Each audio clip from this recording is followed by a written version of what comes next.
Assalamualaikum warahmatullahi wabarakatuh. Hai semuanya, kenalin aku Bilkis Nurbaiti, anggota Departemen Pengembangan Sumber Daya Ekonomi CSS Moral Unusia.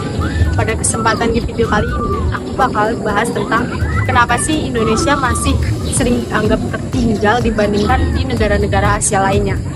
Padahal kan Indonesia itu punya kaya akan sumber daya dan juga populasi yang besar serta sejarah yang panjang.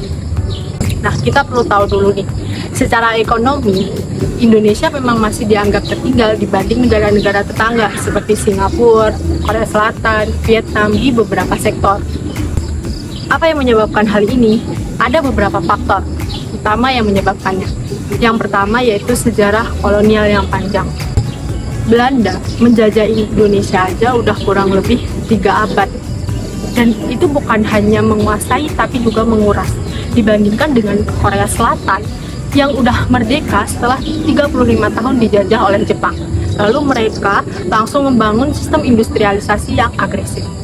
Faktor yang kedua yaitu ketimpangan struktural. Setelah merdeka, Indonesia itu cenderung melakukan pembangunan terpusat di Pulau Jawa.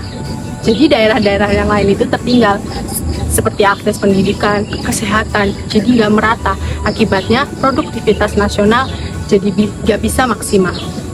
Faktor yang ketiga yaitu ketergantungan sumber daya alam. Ekonomi Indonesia sejak dahulu itu terlalu bergantung pada sumber daya alamnya, seperti batu bara, sawit, tambang.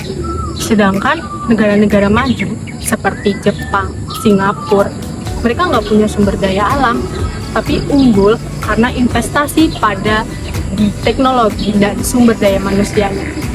Coba kita analogikan.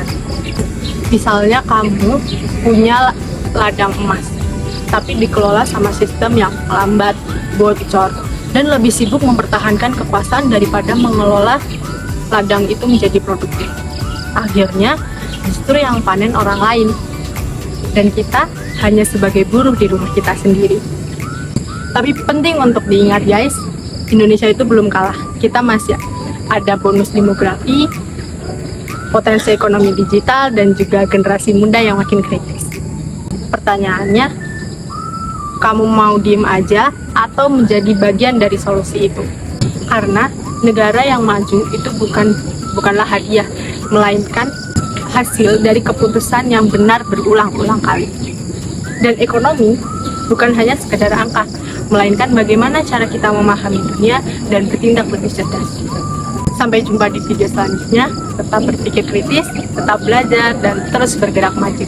Wassalamualaikum warahmatullahi wabarakatuh.